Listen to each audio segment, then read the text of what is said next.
Hello అండి, welcome to La Excellence IAS Academy. ఈరోజు మనం జూన్ 18 నాటి ఈనాడు న్యూస్ పేపర్లోని ఇంపార్టెంట్ కరెంట్ అఫైర్స్ గురించి డిస్కస్ చేద్దామండి. బిఫోర్ దట్ మనము ప్రీవియస్ క్లాస్లోని క్వశ్చన్ గురించి చూద్దాము. LRLACM long range land attack cruise మిజైల్కు సంబంధించి క్రింది ప్రకటనలను పరిగణించండి. లాస్ట్ క్లాస్లో మనము LRLACMకి సంబంధించిన కీలక డీటెయిల్స్ గురించి వివరించడం జరిగింది. డిఆర్డిఓ ఈ దీర్ఘశ్రేణి క్రూజ్ మిజైల్ను విజయవంతంగా పరీక్షించడం జరిగింది. ఈ నేపథ్యంలో ఈ క్వశ్చన్ ఇచ్చాను అండి. 3 స్టేట్మెంట్స్ ఇక్కడ ఇవ్వడం జరిగింది. కరెక్ట్ స్టేట్మెంట్స్ని ఐడెంటిఫై చేద్దాం. స్టేట్మెంట్ 1, ఇది అమెరికన్ టోమహాక్ క్షిపణి ఉన్న విస్తృత వర్గానికి చెందినది. ఆప్షన్ 2, ఇది సుదూర ఖచ్చితమైన దాడుల కోసం రూపొందించబడింది. ఆప్షన్ 3, ఇది ఒక యాంటీ బ్యాలిస్టిక్ క్షిపణి ఇంటర్సెప్టార్. ఇక్కడ ఈ సెకండ్ అండ్ థర్డ్ స్టేట్మెంట్స్ని మనము జాగ్రత్తగా అబ్జర్వ్ చేస్తే ఒక స్టేట్మెంట్ని ఎలిమినేట్ చేయవచ్చు. ఎందుకు అంటే LRLACM ఇది ఒక క్రూజ్ మిజైల్. సిఎం అంటే క్రూజ్ మిజైల్. సో ఈ క్రూజ్ మిజైల్ అనేది సుదూరమైన దాడుల కోసం రూపొందించబడింది. అంటే ఇది ఒక అటాకింగ్ మిజైల్. బట్ థర్డ్ స్టేట్మెంట్లో ఏమిచ్చారు? ఇది ఒక యాంటీ బ్యాలిస్టిక్ క్షిపణి ఇంటర్సెప్టార్. అంటే ఏదైనా మన మీదకి దాడి చేసినప్పుడు డిఫెన్సివ్ కోసం ఇంటర్సెప్టార్ మిజైల్స్ని మనము లాంచ్ చేయడం జరుగుతుంది. వాటిని మనము ఇంటర్సెప్టార్ మిజైల్స్ అంటాము. లైక్ PAD, AAD ప్రీవియస్ క్లాస్లోనే చెప్పుకున్నాం మనము. AD1, AD2 ఇవన్నీ బ్యాలిస్టిక్ మిజైల్ డిఫెన్స్ ప్రోగ్రాంలో భాగంగా మనం చూసాము. ఇది యాంటీ బ్యాలిస్టిక్ క్షిపణి ఇంటర్సెప్టార్ కాదు. సో థర్డ్ స్టేట్మెంట్ రాంగ్ అవుతుంది. థర్డ్ స్టేట్మెంట్ రాంగ్ అయితే మనకి ఆప్షన్ D, C, B మూడిటిని కూడా ఎలిమినేట్ చేయవచ్చు. ఆన్సర్ ఏమవుతుంది అండి? ఏ. స్టేట్మెంట్ 1 అండ్ 2 ఒకసారి డీటెయిల్డ్గా చూద్దామండి. LRLACM long range land attack cruise missile, India's indigenous deep strike precision weapon. ఇది India's equivalent of the Tomahawk. Tomahawk US యొక్క పవర్ఫుల్ క్రూజ్ మిజైల్. ఇది సబ్సోనిక్ అంటే మ్యాక్ స్పీడ్ కంటే తక్కువ, లెస్ దాన్ 1 మ్యాక్ 0.7 మ్యాక్ స్పీడ్తో ఇది ప్రయాణిస్తుంది. All weather precision strike cruise missile with deep penetration capability. So previous క్లాస్లో వీటికి సంబంధించిన కీ టెక్నికల్ స్పెసిఫికేషన్స్ అన్ని మనము డిస్కస్ చేయడం జరిగింది. ఇంపార్టెంట్ టాపిక్ అండి. ఇన్ కేస్ ఎవరైనా ఈ క్లాస్ మిస్ అయి ఉంటే చూడండి. ఈ క్రూజ్ మిజైల్ అనేది try services, Indian army, Indian navy మరియు ఇండియన్ ఎయిర్ ఫోర్స్ 3 త్రిదళాలకు కూడా ఉపయోగపడే విధంగా డెవలప్ చేయడం జరిగింది. ఈరోజు మన ఫస్ట్ ఆర్టికల్ చూడండి. ఇంపాక్ట్ చూపుదాం, అంతర్జాతీయ కనెక్టివిటీ వాణిజ్యానికి ఊతమిద్దాం, G7 సదస్సులో మోదీ పిలుపు. ఈ ఆర్టికల్ ఇటీవల నిర్వహించిన G7 సదస్సులో స్పెషల్ ఇన్వైటీగా పాల్గొన్న ప్రధాని నరేంద్ర మోదీ గారి కీలక వ్యాఖ్యల గురించి వివరిస్తుంది. ఇందులోని ఇంపార్టెంట్ పాయింట్స్ ఇప్పుడు చూద్దాం. అంతర్జాతీయ కనెక్టివిటీ వాణిజ్యానికి మరింత ఊతమిచ్చేలా G7 దక్షిణార్ధగోళ దేశాలు కలిసి పనిచేయాల్సి ఉంది అని మోదీ పిలుపునిచ్చారు. ఇందుకోసం వాటి సామర్థ్యాన్ని వినియోగించుకుని కనెక్టివిటీ వాణిజ్యానికి మరింత ఊతమిచ్చే అంతర్జాతీయ సమీకరణ భాగస్వామ్యం IMPACT ఇంపాక్ట్ ఏర్పాటు చేద్దామని ప్రతిపాదించారు. మోదీ గారు ప్రతిపాదించిన ఈ ఇంపాక్ట్ ఇనిషియేటివ్ గురించి చూడండి. G7 సమ్మిట్ ఫ్రాన్స్లోని ఎవియాన్లో జరుగుతుంది. ఇందులో impact initiative international mobilization partnership for accelerating connectivity and trade అంటే కనెక్టివిటీని పెంచడము మరియు వాణిజ్యాన్ని విస్తరించడం కోసం ఇంటర్నేషనల్ మొబిలైజేషన్ పార్ట్నర్షిప్ని తీసుకురావాలి అనేది దీని యొక్క ఉద్దేశం. దీని యొక్క కోర్ ప్రపోజల్ చూడండి. కంబైనింగ్ G7 క్యాపిటల్ మరియు India's talent and global south ownership. ఈ విధంగా రిజైలెంట్ ఎకనామిక్ కారిడార్స్ని క్రియేట్ చేయడం కోసం ఈ ఇనిషియేటివ్ని ప్రపోజ్ చేయడం జరిగింది. Similar to IMEC India middle east Europe economic corridor తరహాలో దీనిని రూపొందించాలి అని ప్రపోజ్ చేయడం జరిగింది. ఈ IMEC కారిడార్ చూడండి. ఇండియా నుంచి middle east, UAE, Saudi Arabia, జోర్డాన్తో దెన్ యూరోప్కి కనెక్ట్ అయ్యే విధంగా ఎకనామిక్ కారిడార్ అనేది డెవలప్ చేయడం జరుగుతుంది. ఇదే తరహాలో ఇంపాక్ట్ ఇనిషియేటివ్ని కూడా మోదీ గారు ప్రతిపాదించారు. అలానే సిమిలర్ ఫ్రేమ్వర్క్స్ని దక్షిణార్ధగోళ దేశాలలో especially Africa, Latin America, Pacific ఐలాండ్స్లో కూడా ఇటువంటి కనెక్టివిటీ ఫ్రేమ్వర్క్స్ని డెవలప్ చేయాలి అని, ఎక్స్పాండ్ చేయాలి అని మోదీ గారు అడ్వకేట్ చేయడం మనం ఇక్కడ చూడవచ్చు. ఈ ప్రపోజల్ యొక్క ఉద్దేశం ఏంటి అండి? Strong global connectivity, boost to trade and investment, resilient and sustainable economic corridors, inclusive growth for the global south, stronger economic cooperation for a better future. So ఇలా గ్లోబల్ సౌత్ కంట్రీస్లో ఎకనామిక్ కారిడార్స్ని మరింత resilient and strengthen చేయడం కోసం ఈ ఇనిషియేటివ్ని మోదీ గారు ప్రతిపాదించడం చూడవచ్చు. ఫ్రాన్స్లో జరుగుతున్న G7 సదస్సులో భాగంగా నిర్వహించిన చర్చా కార్యక్రమంలో మోదీ గారు మాట్లాడుతూ సమతుల్య, భాగస్వామ్య, సుస్థిర ఆర్థిక వృద్ధిని అందరికీ పునరుద్ధరించడం పేరుతో ఈ చర్చను నిర్వహించారు. ఈ అంశానికి ఫ్రాన్స్ అధ్యక్షత వహిస్తున్న G7 ప్రాధాన్యమివ్వడం శుభ పరిణామమని ఆయన పేర్కొన్నారు. ఈ G7 సమ్మిట్ అనేది ఫ్రాన్స్లోని ఏవియాన్ లెస్ బయాన్స్లో జరుగుతుంది. జూన్ 15 నుంచి 17 వరకు ఈ సదస్సును నిర్వహించడం జరిగింది. Hosted by French president Emmanuel Macron. G7 nations developed nations Canada, France, Germany, Italy, Japan, United Kingdom and United States, ఈ 7 దేశాలను మనము G7 మెంబర్స్గా పరిగణిస్తారు. ఈ G7 సదస్సులో పార్టిసిపెంట్స్గా కూడా అంటే స్పెషల్ ఇన్వైటీస్గా European union and invited partner nations like India వంటి దేశాలను కూడా ఇందులో ఆహ్వానించడం జరిగింది. ఈ సదస్సులో భాగస్వాములు అయ్యారు. ఇందులోని key geo political and strategic అవుట్కమ్స్ని మనం చూస్తే ఉక్రెయిన్ సపోర్ట్. ఈ సదస్సులో G7 లీడర్స్ ఉక్రెయిన్కు మద్దతు ప్రకటించారు. ఎస్పెషల్లీ ఎయిర్ డిఫెన్స్ ఇంటర్సెప్టార్స్ మరియు లాంగ్ రేంజ్ క్యాపబిలిటీస్ని స్ట్రెంథెన్ చేయడం కోసం వీళ్ళు తమ సహాయాన్ని అందించడానికి ముందుకు వస్తున్నారు. అండ్ మిడిల్ ఈస్ట్ అండ్ ఎనర్జీకి సంబంధించి డీఎస్కలేషన్ ఇన్ మిడిల్ ఈస్ట్ ప్రధానంగా ఇక్కడ చర్చకు వచ్చింది.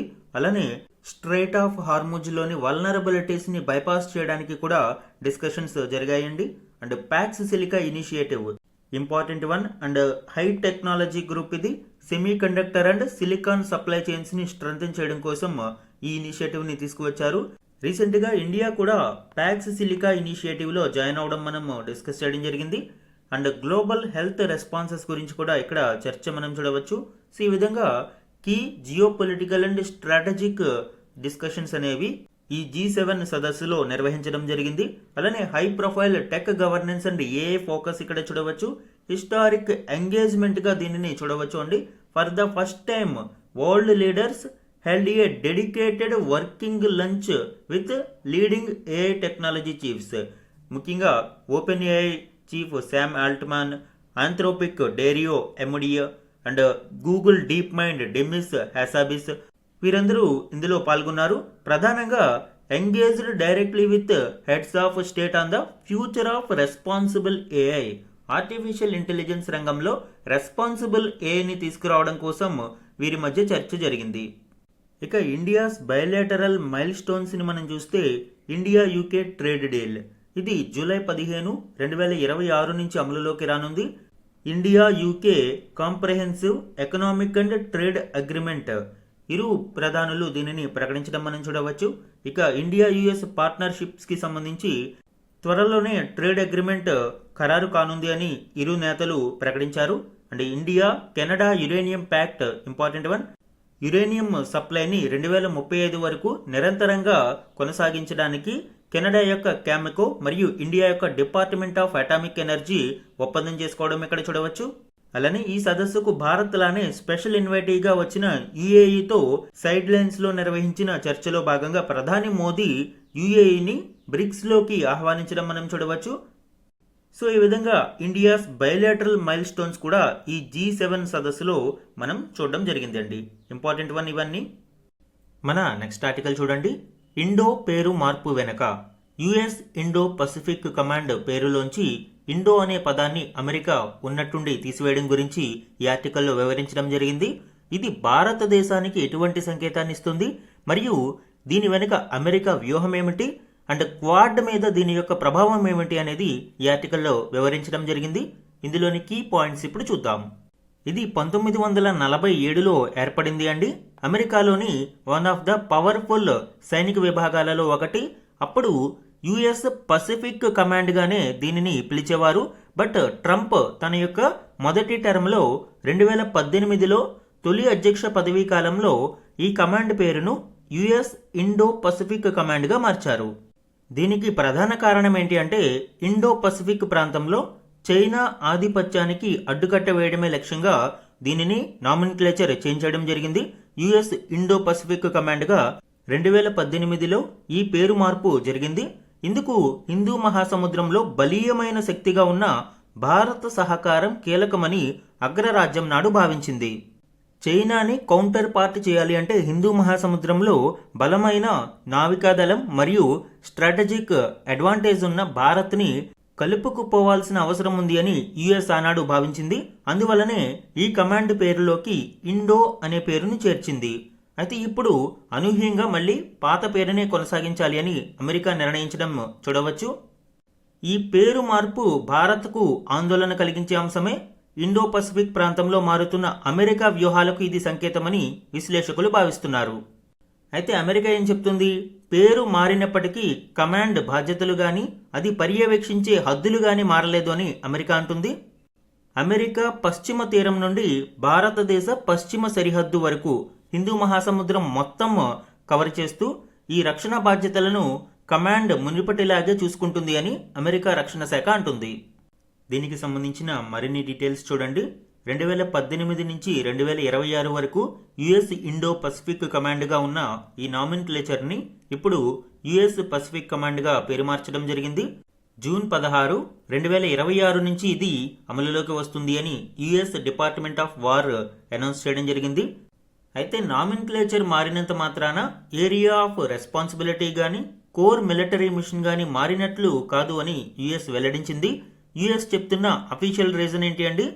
1947లో అప్పటి ప్రెసిడెంట్ హ్యారీ ఎస్ ట్రూమాన్ ఈ యుఎస్ పసిఫిక్ కమాండ్ని ఏర్పాటు చేయడం జరిగింది. దీని యొక్క డీప్ హిస్టారికల్ రూట్స్ మరియు లెగసీని రీస్టోర్ చేయడం కోసం ఈ పేరు మార్చినట్లు యుఎస్ వెల్లడించింది. పోస్ట్ వరల్డ్ వార్ II యొక్క మిలిటరీ హెరిటేజ్ని సుమారు 70 సంవత్సరాలు పైబడి ఉన్న ఈ వారసత్వాన్ని తిరిగి కొనసాగించడం యుఎస్ యొక్క ప్రధాన ఉద్దేశ్యమని వెల్లడించడం ఇక్కడ చూడవచ్చు. అయితే ఏరియా ఆఫ్ రెస్పాన్సిబిలిటీ మాత్రం ఇదివరకు ఏ విధంగా ఉందో అంటే వెస్ట్రన్ కోస్ట్ ఆఫ్ యుఎస్ నుంచి ఈ ప్రాంతం నుంచి వెస్ట్రన్ బార్డర్ ఆఫ్ ఇండియా అంటే ఈ పసిఫిక్ ప్రాంతము మరియు ఈ టోటల్ హిందూ మహాసముద్ర ప్రాంతం ఇదంతా కూడా ఏరియా ఆఫ్ రెస్పాన్సిబిలిటీలో భాగంగా ఉంటుంది అని, కోర్ మిలిటరీ మిషన్ కూడా ఇందులో ఏ విధమైన మార్పు లేదు అని యుఎస్ వెల్లడించింది. అయితే ఈ పేరు మార్పు యొక్క అసలు వ్యూహం గురించి విశ్లేషకులు ఏం భావిస్తున్నారు? ఇండో అనే పదాన్ని తొలగించడం వలన చైనాతో దగ్గరవుతున్న అమెరికా సంబంధాలను ఇది ప్రతిబింబిస్తుంది అని, చైనా యొక్క రిటోరిక్ ప్రెజర్ వలన ఇండో పసిఫిక్ కమాండ్ నుంచి ఇండో అనే పదాన్ని యుఎస్ తొలగించింది అని చాలామంది విశ్లేషకులు భావిస్తున్నారు. అట్ ది సేమ్ టైమ్ ఈ ఇంపాక్ట్ క్వాడ్ మీద కూడా పడే అవకాశం ఉంది అని పరిశీలకులు భావిస్తూ ఉన్నారు. ఈ ఇండో పసిఫిక్ ప్రాంతంలో చైనా యొక్క ఫుట్ ప్రింట్ని తగ్గించాలనే ఉద్దేశంతో క్వాడ్ గ్రూప్ని అమెరికా ఎస్టాబ్లిష్ చేయడం జరిగింది.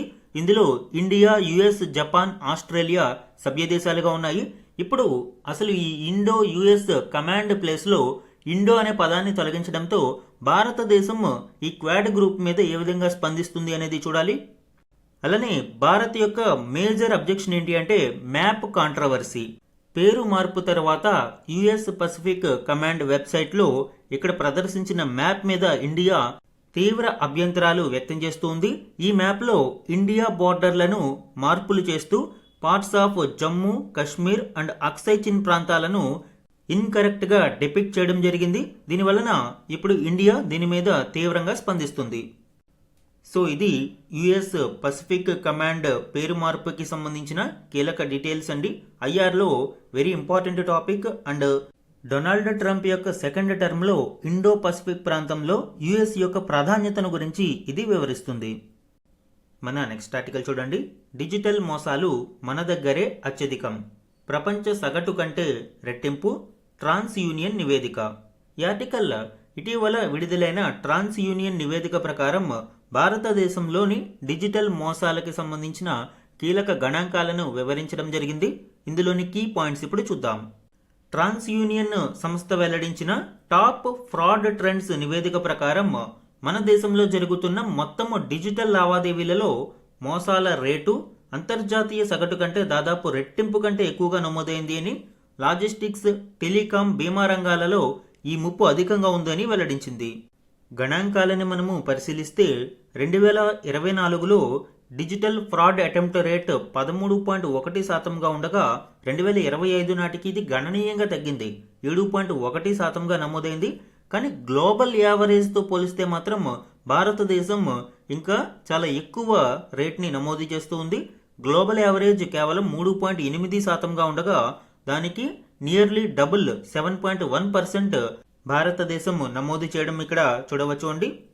ఇక యావరేజ్ ఫైనాన్షియల్ ఫ్రాడ్ లాస్ని మనం చూసినప్పుడు $2,265గా నమోదైంది.